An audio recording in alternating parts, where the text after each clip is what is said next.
ਸਤਨਾਮ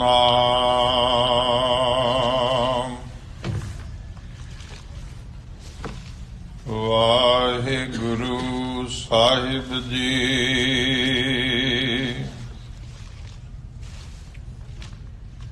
ਮੈਂ ਮੂਰਖ ਕੀ ਕੇਤਕ ਬਾਤ ਹੈ, ਕੋਟ ਪਰਾਧੀ ਤਰਿਆਰੇ।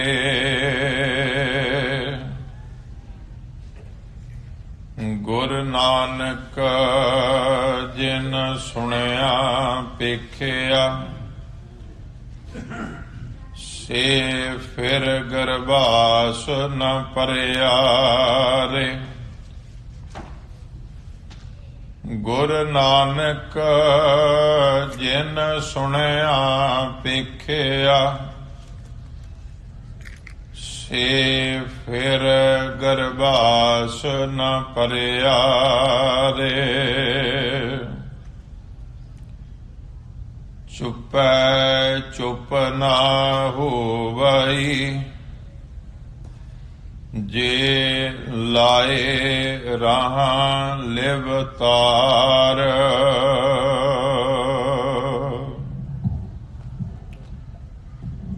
ਜੁਗੋਂ ਜੁਗ ਅਟਲ ਸਤਿਗੁਰੂ ਧੰਨ ਸ੍ਰੀ ਗੁਰੂ ਗ੍ਰੰਥ ਸਾਹਿਬ ਜੀ ਮਹਾਰਾਜ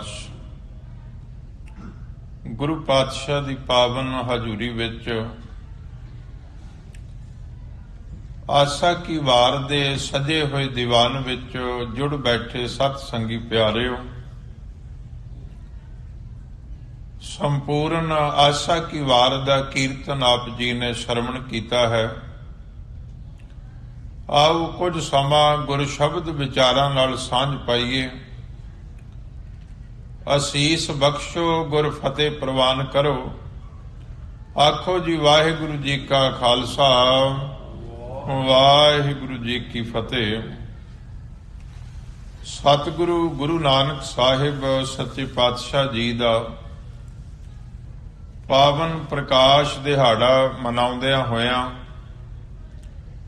ਚੱਲ ਰਹੀ ਸਵੇਰ ਦੇ ਦੀਵਾਨਾਂ ਦੀ ਲੜੀ ਦੇ ਵਿੱਚ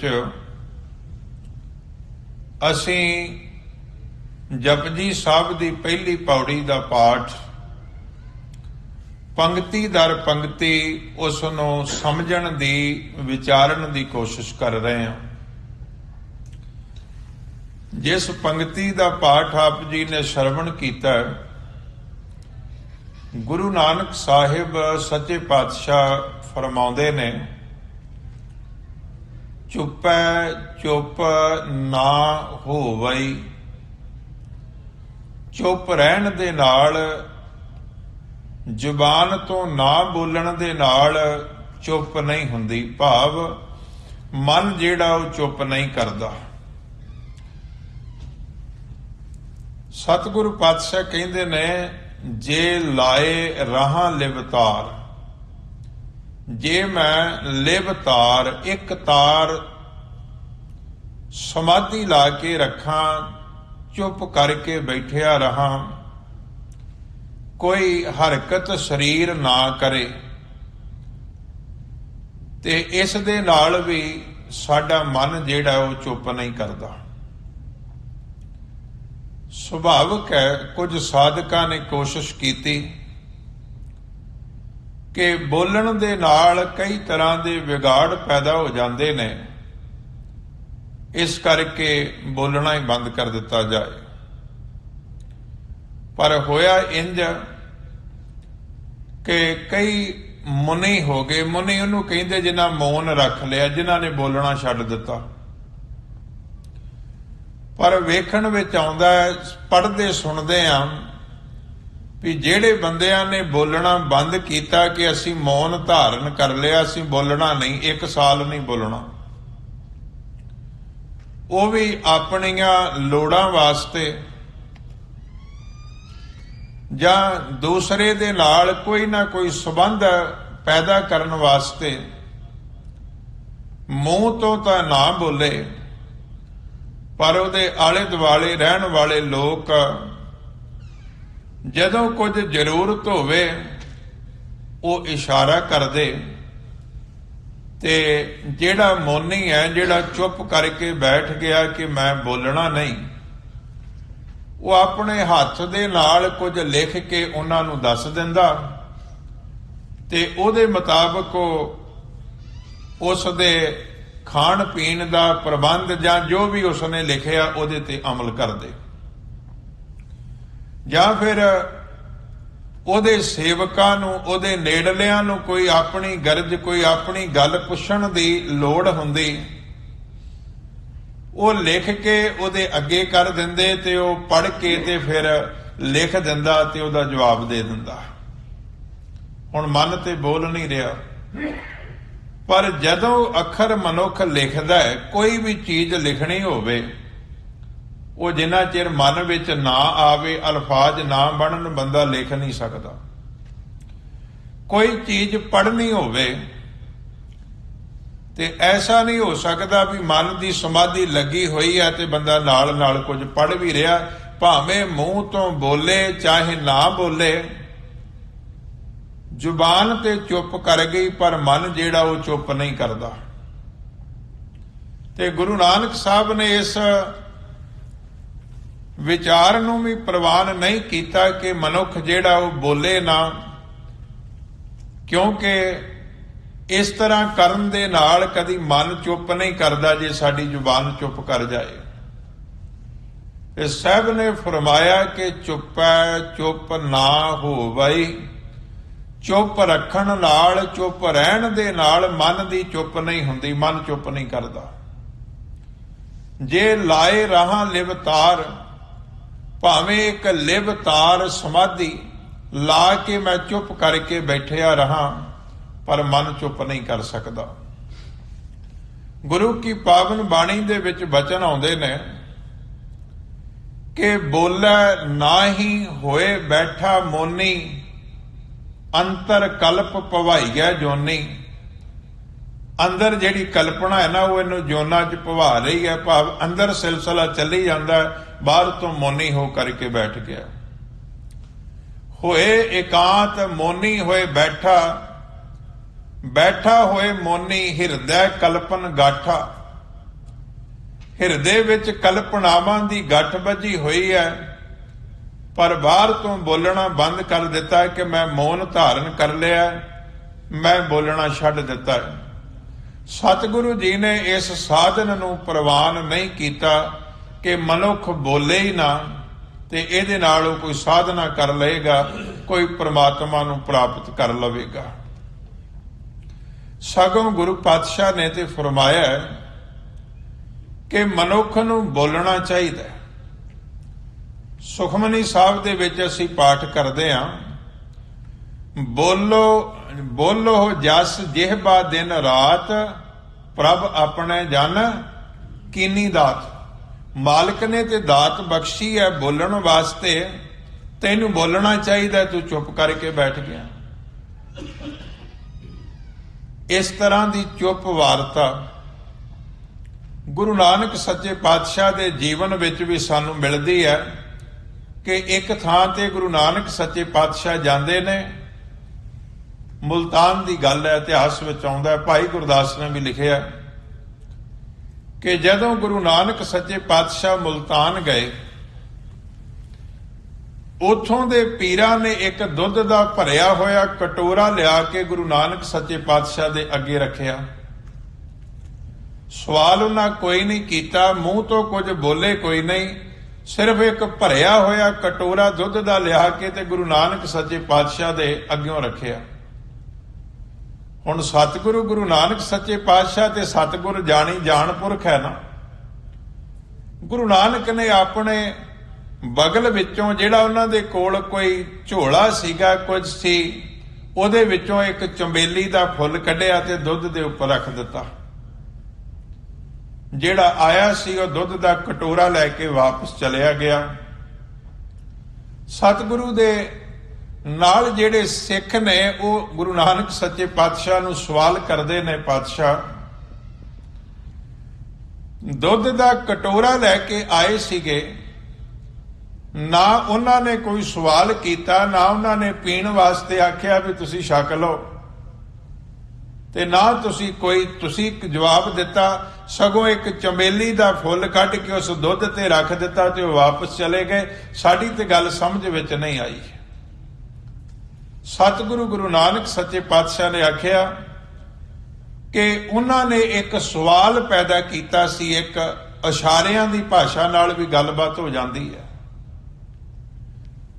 ਉਹਨਾਂ ਇੱਕ ਸਵਾਲ ਕੀਤਾ ਸੀ ਵੀ ਜਿਸ ਮੁਲਤਾਨ ਦੇ ਵਿੱਚ ਤੁਸੀਂ ਆਏ ਹੋ, ਇਹ ਤੇ ਪਹਿਲਾਂ ਹੀ ਪੀਰੀਪੁਰ ਮੁਲਤਾਨ ਹੈ, ਇਹ ਤੇ ਪੀਰਾਂ ਨਾਲ ਭਰਿਆ ਹੋਇਆ, ਤੁਹਾਡੀ ਇੱਥੇ ਲੋੜ ਨਹੀਂ, ਤੁਸੀਂ ਇੱਥੇ ਸਮਾ ਨਹੀਂ ਸਕਦੇ, ਇਹ ਪਹਿਲਾਂ ਹੀ ਪੀਰਾਂ ਨਾਲ ਭਰਿਆ ਹੋਇਆ। ਉਹ ਦੁੱਧ ਦਾ ਕਟੋਰਾ ਭਰਿਆ ਹੋਇਆ ਇਸ ਗੱਲ ਦਾ ਪ੍ਰਤੀਕ ਸੀ ਕਿ ਤੁਹਾਡੇ ਵਾਸਤੇ ਜਗ੍ਹਾ ਨਹੀਂ ਹੈ। ਤੇ ਸਤਿਗੁਰੂ ਪਾਤਸ਼ਾਹ ਕਹਿਣ ਲੱਗੇ ਅਸੀਂ ਚੰਬੇਲੀ ਦਾ ਫੁੱਲ ਕੱਢ ਕੇ ਤਾਂ ਉੱਪਰ ਰੱਖਿਆ ਕਿ ਜਿਵੇਂ ਚੰਬੇਲੀ ਦੇ ਫੁੱਲ ਦੇ ਨਾਲ ਦੁੱਧ ਨੂੰ ਕੋਈ ਕਸ਼ਟ ਨਹੀਂ ਹੋਇਆ ਤੇ ਭਰਿਆ ਕਟੋਰਾ ਡੁੱਲਿਆ ਨਹੀਂ, ਅਸੀਂ ਇਸ ਤਰ੍ਹਾਂ ਫੁੱਲ ਦੀ ਤਰ੍ਹਾਂ ਕੁਝ ਸਮਾਂ ਗੁਜ਼ਾਰ ਕੇ ਚਲੇ ਜਾਵਾਂਗੇ, ਤੁਹਾਨੂੰ ਕਸ਼ਟ ਕੋਈ ਨਹੀਂ। ਹੁਣ ਇਸ ਸਾਰੀ ਕਿਰਿਆ ਦੇ ਵਿੱਚ ਜਿਨ੍ਹਾਂ ਨੇ ਦੁੱਧ ਦਾ ਕਟੋਰਾ ਭਰ ਕੇ ਭੇਜਿਆ, ਮਨ ਤੇ ਕੁਝ ਕਰ ਰਿਹਾ ਨਾ ਵੀ ਜਿਹੜਾ ਪੀਰ ਆਇਆ ਆਪਾਂ ਉਹਨੂੰ ਇੱਕ ਪ੍ਰਸ਼ਨ ਇਸ ਢੰਗ ਦਾ ਕਰੀਏ। ਤੇ ਸਤਿਗੁਰੂ ਪਾਤਸ਼ਾਹ ਨੇ ਵੀ ਉਹਦਾ ਉੱਤਰ ਦਿੱਤਾ। ਗੱਲਬਾਤ ਤੇ ਹੋ ਰਹੀ ਹੈ, ਬਸ ਜ਼ੁਬਾਨ ਦੇ ਰਾਹੀਂ ਨਹੀਂ ਹੋਈ। ਭਾਈ ਗੁਰਦਾਸ ਨੇ ਇਸ ਵਾਰਤਾ ਨੂੰ ਆਪਣੀਆਂ ਵਾਰਾਂ ਵਿੱਚ ਲਿਖਿਆ ਕਿ ਮੇਲਿਓਂ ਬਾਬਾ ਉੱਠਿਆ ਮੁਲਤਾਨੇ ਦੀ ਯਾਰਤ ਜਾਈ। ਅਚਲ ਸਾਹਿਬ ਦੇ ਮੇਲੇ ਦੇ ਵਿੱਚ ਬੜੀ ਲੰਬੀ ਵਿਚਾਰ ਗੋਸ਼ਟੀ ਸਿੱਧਾ ਨਾਥਾਂ ਨਾਲ, ਜੋਗੀਆਂ ਨਾਲ ਹੁੰਦੀ ਹੈ। ਉਸ ਤੋਂ ਬਾਅਦ ਵਿੱਚ ਬਾਬਾ ਨਾਨਕ ਸੱਚੇ ਪਾਤਸ਼ਾਹ ਅਚਲ ਬਟਾਲੇ ਦੇ ਮੇਲੇ ਤੋਂ ਬਾਅਦ ਮੁਲਤਾਨ ਚਲੇ ਜਾਂਦੇ ਨੇ। ਉੱਥੇ ਜਾ ਕੇ ਵਾਰਤਾ ਹੁੰਦੀ ਹੈ। ਭਾਈ ਗੁਰਦਾਸ ਜੀ ਨੇ ਲਿਖਿਆ ਕਿ ਮੇਲਿਓਂ ਬਾਬਾ ਉੱਠਿਆ ਮੁਲਤਾਨੇ ਦੀ ਯਾਰਤ ਜਾਈ, ਅੱਗੋਂ ਪੀਰ ਮੁਲਤਾਨ ਦੇ ਦੁੱਧ ਕਟੋਰਾ ਭਰ ਲੈ ਆਈ, ਤੇ ਬਾਬੇ ਕੱਢ ਕਰ ਬਗਲ ਤੇ ਚੰਬੇਲੀ ਦੁੱਧ ਵਿੱਚ ਮਿਲਾਈ, ਜਿਉਂ ਸਾਗਰ ਵਿੱਚ ਗੰਗ ਸਮਾਈ। ਬਾਬਾ ਨਾਨਕ ਸੱਚੇ ਪਾਤਸ਼ਾਹ ਨੇ ਉੱਤਰ ਦੇ ਦਿੱਤਾ ਵੀ ਗੱਲ ਚੁੱਪ ਰਹਿ ਕੇ ਕੁਝ ਕਰਨ ਦੀ ਨਹੀਂ ਹੈ। ਮਨ ਬੋਲਦਾ ਰਹਿੰਦਾ, ਮਨ ਸਵਾਲ ਵੀ ਕਰਦਾ, ਮਨ ਉਹਨਾਂ ਦੇ ਉੱਤਰ ਵੀ ਦਿੰਦਾ ਰਹਿੰਦਾ। ਚੁੱਪ ਕਰਨਾ ਕੋਈ ਸਾਧਨ ਨਹੀਂ ਹੈ, ਬੋਲਣਾ ਚਾਹੀਦਾ ਮਨੁੱਖ ਨੂੰ। ਇਹ ਗੱਲ ਵੱਖਰੀ ਹੈ ਕੀ ਬੋਲਣਾ ਚਾਹੀਦਾ, ਕਦੋਂ ਬੋਲਣਾ ਚਾਹੀਦਾ, ਕਿਵੇਂ ਬੋਲਣਾ ਚਾਹੀਦਾ, ਉਹ ਇੱਕ ਅਗਲੀ ਗੱਲ ਹੈ। ਪਰ ਸਤਿਗੁਰੂ ਪਾਤਸ਼ਾਹ ਨੇ ਇਸ ਸਾਧਨ ਦਾ ਖੰਡਨ ਕੀਤਾ ਕਿ ਚੁੱਪ ਕਰਨ ਦੇ ਨਾਲ, ਇੱਕ ਤਾਰ ਸਮਾਧੀ ਲਾ ਕੇ ਰੱਖਣ ਦੇ ਨਾਲ ਮਨ ਦੀ ਚੁੱਪ ਨਹੀਂ ਹੋ ਸਕਦੀ, ਮਨ ਸ਼ਾਂਤ ਨਹੀਂ ਹੋ ਸਕਦਾ। ਹੁਣ ਇਸ ਵਿਚਾਰ ਦਾ ਦੂਸਰਾ ਪੱਖ ਤੁਹਾਡੇ ਸਾਹਮਣੇ ਰੱਖਣ ਲੱਗਾ ਕਿ ਬੋਲਣਾ ਕੀ ਚਾਹੀਦਾ। ਸਭ ਤੋਂ ਪਹਿਲਾਂ ਮਨੁੱਖ ਦੀ, ਖਾਸ ਕਰਕੇ ਇਨਸਾਨੀ ਬੱਚੇ ਦੀ ਪਛਾਣ ਇਹ ਹੈ ਕਿ ਜਿਸ ਦਿਨ ਬੱਚੇ ਦਾ ਜਨਮ ਹੁੰਦਾ ਹੈ, ਬੱਚੇ ਦੀ ਪਹਿਲੀ ਆਵਾਜ਼, ਬੱਚੇ ਦੀ ਪਹਿਲੀ ਕਿਲਕਾਰੀ ਜਿਹੜੀ ਹੈ, ਉਹ ਮਾਂ ਦੇ ਚਿਹਰੇ ਦਾ ਨੂਰ ਜਿਹੜਾ ਦੂਣ ਸਵਾਇਆ ਕਰ ਦਿੰਦੀ ਹੈ ਕਿ ਮੇਰੇ ਘਰ ਜਿਹੜੀ ਔਲਾਦ ਹੋਈ ਹੈ, ਚਾਹੇ ਧੀ ਚਾਹੇ ਪੁੱਤ, ਉਹ ਠੀਕ ਠਾਕ ਹੈ। ਬੋਲਣਾ ਇਸ ਗੱਲ ਦਾ ਜਨਮ ਸਮੇਂ ਪ੍ਰਤੀਕ ਹੈ ਵੀ ਜਿਹਦਾ ਜਨਮ ਹੋਇਆ ਉਹ ਠੀਕ ਠਾਕ ਹੈ। ਭਾਵੇਂ ਕਿ ਉਹ ਰੋਣ ਦੀ ਆਵਾਜ਼ ਦੇ ਵਿੱਚ ਬੋਲਿਆ, ਪਰ ਬੱਚੇ ਨੇ ਸੰਕੇਤ ਦਿੱਤਾ ਜਿਹੜਾ ਬੱਚਾ ਪੈਦਾ ਹੋਣ ਸਮੇਂ ਰੋਵੇ ਨਾ, ਉਹਦੀ ਕੋਈ ਆਵਾਜ਼ ਨਾ ਹੋਵੇ, ਮਾਤਾ ਪਿਤਾ ਨੂੰ ਤੇ ਹੈ, ਡਾਕਟਰਾਂ ਨੂੰ ਫਿਕਰ ਪੈ ਜਾਂਦਾ ਵੀ ਬੱਚਾ ਠੀਕ ਹੋਵੇ। ਮਨੁੱਖ ਦੇ ਜਿਉਂਦੇ ਹੋਣ ਦਾ ਸਬੂਤ ਹੀ ਬੋਲਣਾ ਹੈ, ਤੇ ਜਿਹੜਾ ਬੰਦਾ ਬੋਲਣਾ ਛੱਡ ਦੇਗਾ ਉਹ ਸਾਧਕ ਕਿਵੇਂ ਹੋ ਸਕਦਾ। ਹਾਂ, ਸਤਿਗੁਰੂ ਪਾਤਸ਼ਾਹ ਨੇ ਇਹ ਫਰਮਾਇਆ ਕਿ ਬੋਲਣਾ ਉਹ ਚਾਹੀਦਾ ਜਿਹਦੇ ਨਾਲ ਇੱਜ਼ਤ ਬਣੇ, ਰੱਬ ਜੀ ਦੇ ਘਰ ਦੇ ਵਿੱਚ ਇੱਜ਼ਤ ਹੋਵੇ। ਫਿਰ ਕੀ ਬੋਲਣਾ ਚਾਹੀਦਾ? ਗੁਰੂ ਨਾਨਕ ਦੀ ਬਾਣੀ ਦੇ ਵਿੱਚੋਂ ਕੁਝ ਕੁ ਵਿਚਾਰ ਤੁਹਾਡੇ ਨਾਲ ਸਾਂਝੇ ਕਰਨ ਲੱਗਿਆ। ਗੁਰੂ ਨਾਨਕ ਸੱਚੇ ਪਾਤਸ਼ਾਹ ਕਹਿੰਦੇ ਨੇ, ਹਰ ਹਰ ਜਪੋ ਪਿਆਰਿਆ, ਗੁਰਮਤਿ ਲੈ ਹਰ ਬੋਲ। ਪਾਤਸ਼ਾਹ ਕਹਿੰਦੇ ਨੇ, ਪਿਆਰਿਆ, ਗੁਰੂ ਦੇ ਕੋਲੋਂ ਮਤ ਲੈ ਕੇ ਤੇ ਹਰ ਹਰ ਜਪ ਇਹ ਬੋਲ। ਹਰ ਹਰ ਜਪੋ ਪਿਆਲਿਆ, ਗੁਰਮਤਿ ਲੈ ਹਰ ਬੋਲ, ਮਨ ਸੱਚ ਕਸਵੱਟੀ ਲਾਈ ਗੈ, ਤੁਲ ਗੈ ਪੂਰੇ ਤੋਲ। ਮਨ ਨੂੰ ਸੱਚ ਦੀ ਕਸਵੱਟੀ ਤੇ ਜਦੋਂ ਲਾਇਆ ਜਾਵੇਗਾ, ਉਸ ਤੋਲ ਦੇ ਵਿੱਚ ਪੂਰਾ ਤੁਲ ਜਾਏਗਾ। ਜੇ ਗੁਰੂ ਦੇ ਕੋਲੋਂ ਸਿੱਖਿਆ ਲੈ ਕੇ ਤੇ ਹਰ ਹਰ ਅਕਾਲ ਪੁਰਖ ਵਾਹਿਗੁਰੂ ਜੀ ਦੀ ਯਾਦ ਵਿੱਚ ਕੁਝ ਬਚਨ ਬੋਲੇਗਾ। ਫਿਰ ਸਤਿਗੁਰੂ ਪਾਤਸ਼ਾਹ ਕਹਿੰਦੇ ਨੇ, ਉਹ ਬੋਲਣਾ ਚਾਹੀਦਾ ਜਿਤ ਬੋਲਿਆ ਪਤ ਪਾਈਐ, ਸੋ ਬੋਲਿਆ ਪ੍ਰਵਾਨ, ਫਿੱਕਾ ਬੋਲ ਵਿਗੁਚਣਾ, ਸੁਣ ਮੂਰਖ ਮਨ ਅਜਾਣ। ਸਭ ਕਹਿੰਦੇ ਨੇ ਉਹ ਬੋਲ ਜਿਸ ਦੇ ਨਾਲ ਤੇਰੀ ਪੱਤ ਬਣੇ, ਇੱਜ਼ਤ ਬਣੇ। ਇੱਕ ਤੇ ਦਾ ਅਰਥ ਜਿਹੜਾ ਉਹ ਸ਼ਬਦ ਅਨੁਸਾਰ ਇਹ ਹੈ ਵੀ ਰੱਬ ਜੀ ਦੇ ਘਰ ਤੇਰੀ ਪੱਤ ਬਣੇ, ਇੱਜ਼ਤ ਬਣੇ।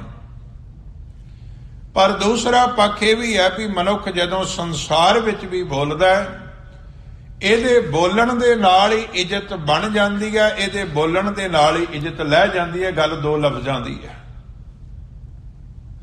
ਸਤਿਗੁਰੂ ਪਾਤਸ਼ਾਹ ਕਿਰਪਾ ਕਰਦੇ ਨੇ ਕਿ ਉਹ ਬੋਲਣਾ ਚਾਹੀਦਾ ਜਿਸ ਨਾਲ ਪੱਤ ਬਣੇ, ਤੇ ਫਿੱਕਾ ਬੋਲ ਵਿਗੁਚਣਾ, ਸੁਣ ਮੂਰਖ ਮਨ ਅਜਾਣ।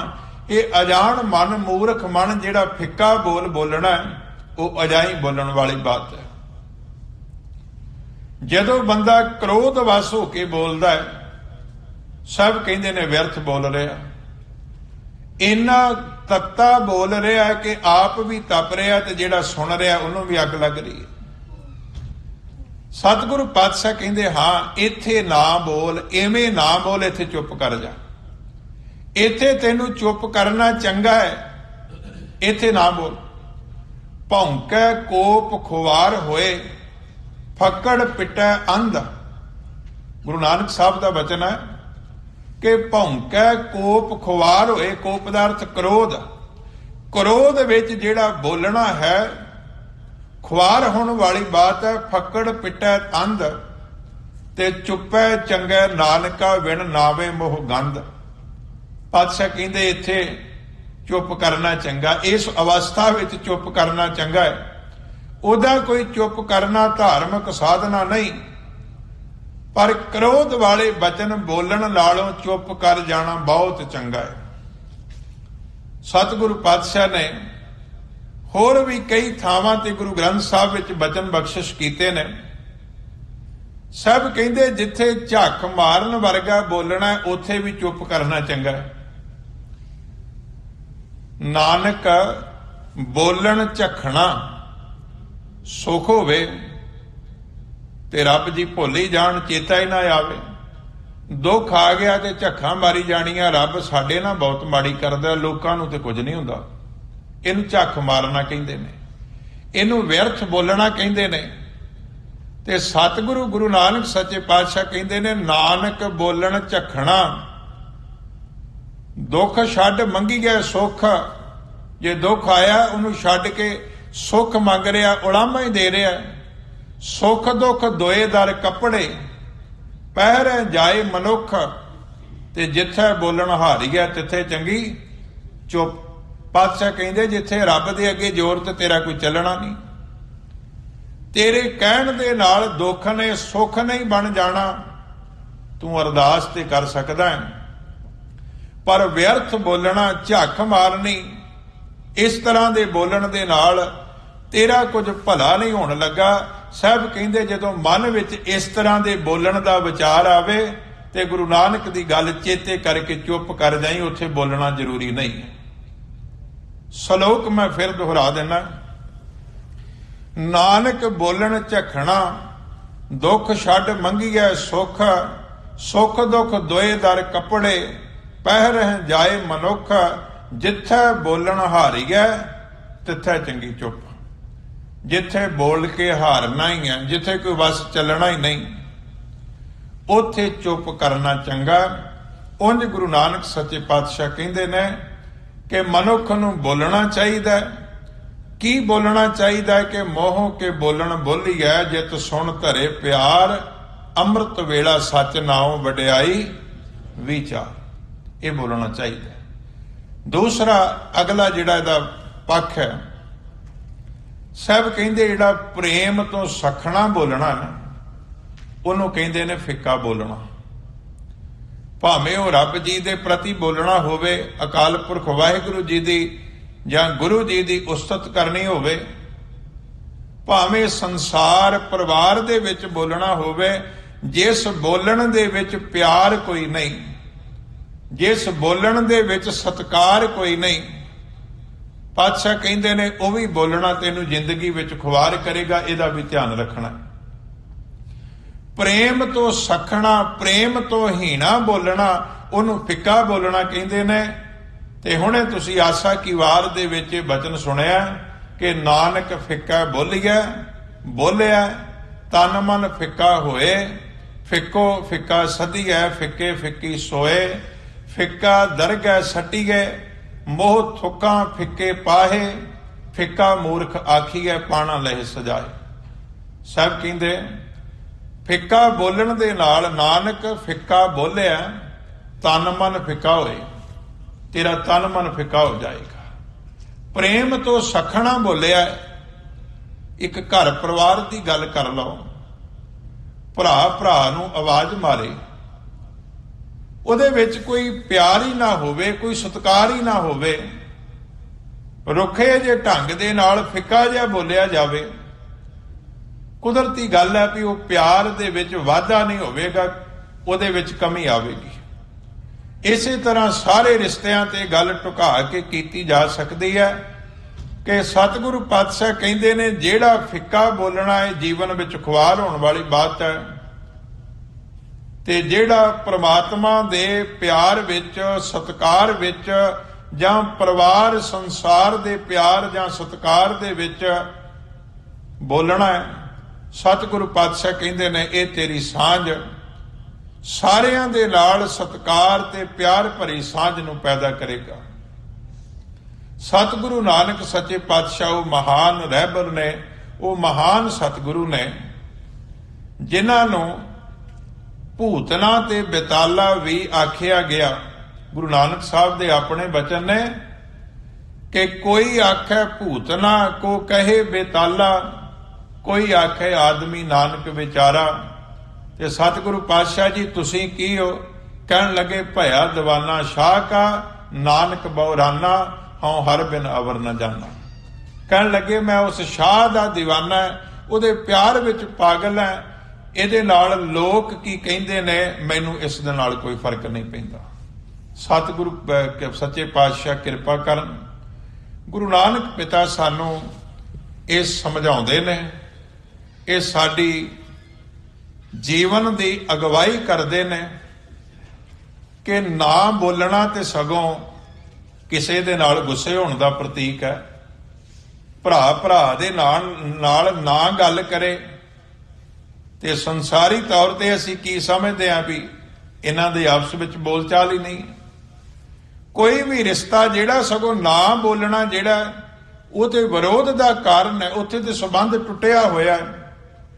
ਤੇ ਜੇ ਸੰਸਾਰ ਵਿੱਚ ਰਹਿੰਦਿਆਂ ਬੋਲਣ ਤੋਂ ਬਿਨਾਂ ਸੰਬੰਧ ਟੁੱਟ ਜਾਂਦਾ ਹੈ, ਤੇ ਜਿਸ ਰੱਬ ਜੀ ਨੇ ਇਸ ਜ਼ੁਬਾਨ ਦੀ ਦਾਤ ਬਖਸ਼ਿਸ਼ ਕੀਤੀ ਹੈ ਉਹਦੇ ਪ੍ਰਤੀ ਚੁੱਪ ਕੀਤਿਆਂ ਸੰਬੰਧ ਕਿਵੇਂ ਜੁੜ ਸਕਦਾ ਹੈ? ਇਸ ਲਈ ਸਤਿਗੁਰੂ ਗੁਰੂ ਨਾਨਕ ਸੱਚੇ ਪਾਤਸ਼ਾਹ ਬਖਸ਼ਿਸ਼ ਕਰਦੇ ਨੇ ਕਿ ਚੁੱਪ ਰਹਿਣਾ ਕੋਈ ਸਾਧਨ ਨਹੀਂ, ਚੁੱਪੈ ਚੁੱਪ ਨਾ ਹੋਵਈ, ਜੇ ਲਾਏ ਰਹਾ ਲਿਵਤਾਰ। ਸਤਿਗੁਰੂ ਕਿਰਪਾ ਕਰੇ, ਭੁੱਲਾਂ ਚੁੱਕਾਂ ਦੀ ਖਿਮਾ ਬਖਸ਼ਣੀ।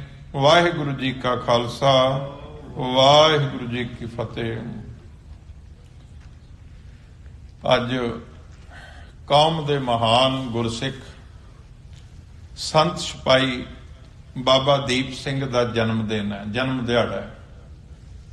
ਉਹ ਮਹਾਨ ਆਤਮਾ ਜਿਨ੍ਹਾਂ ਨੇ ਮੀਰੀ ਤੇ ਪੀਰੀ ਦੇ ਸਿਧਾਂਤ ਨੂੰ ਦ੍ਰਿੜ ਕੀਤਾ ਹੈ। ਸੰਤ ਤੇ ਸਿਪਾਹੀ ਦਾ ਪੱਖ ਜੀਵਨ ਵਿੱਚ ਦੋਵਾਂ ਨੂੰ ਪੈਰਲਲ ਲੈ ਕੇ ਚੱਲੇ ਨੇ ਬਾਬਾ ਦੀਪ ਸਿੰਘ ਜੀ। ਭਗਤੀ ਤੇ ਸ਼ਕਤੀ ਦਾ ਪ੍ਰਤੀਕ ਨੇ ਬਾਬਾ ਦੀਪ ਸਿੰਘ। ਉਸ ਮਹਾਨ ਆਤਮਾ ਦਾ ਜਨਮ ਜ਼ਿਲ੍ਹਾ ਅੰਮ੍ਰਿਤਸਰ ਸਾਹਿਬ ਦੀ ਧਰਤੀ ਪਹੂਵਿੰਡ ਪਿੰਡ ਦਾ ਨਾਮ ਹੈ। ਭਾਈ ਭਗਤਾ ਤੇ ਮਾਤਾ ਜਿਉਣੀ ਉਹਨਾਂ ਦੇ ਮਾਤਾ ਪਿਤਾ ਦਾ ਨਾਮ ਹੈ। ਉਹਨਾਂ ਦੇ ਘਰ ਵਿੱਚ ਬਾਬਾ ਦੀਪ ਸਿੰਘ ਦਾ ਜਨਮ ਹੁੰਦਾ ਹੈ ਤੇ ਸਮੇਂ ਨਾਲ ਬਾਬਾ ਦੀਪ ਸਿੰਘ ਗੁਰੂ ਗੋਬਿੰਦ ਸਿੰਘ ਸਾਹਿਬ ਦੇ ਚਰਨਾਂ 'ਚ ਜਾ ਕੇ ਸਿੱਖ ਸਜਦੇ ਨੇ, ਮਹਾਨ ਵਿਦਵਾਨ ਨੇ ਤੇ ਮਹਾਨ ਸਿਰਲੱਥ ਯੋਧੇ ਨੇ। ਉਹਨਾਂ ਦਾ ਵੀ ਅੱਜ ਜਨਮ ਦਿਹਾੜਾ ਹੈ। ਸਤਿਗੁਰੂ ਕਿਰਪਾ ਕਰੇ ਐਸੇ ਮਹਾਨ ਪੁਰਸ਼ਾਂ ਨੂੰ ਯਾਦ ਕਰਦਿਆਂ ਸਾਡੇ ਅੰਦਰ ਵੀ ਭਗਤੀ ਭਾਵ ਤੇ ਗੁਰੂ ਦਾ ਪਿਆਰ ਸਤਿਕਾਰ ਪੈਦਾ ਹੋਵੇ। ਆਓ ਸਾਰੇ ਮਿਲ ਕੇ ਆਨੰਦ ਸਾਹਿਬ ਦਾ ਪਾਠ ਕਰੀਏ ਜੀ। ਰਾਮ ਕਲੀ ਮਹੱਲਾ ਤੀਜਾ। ਆਨੰਦ ਏਕੋ।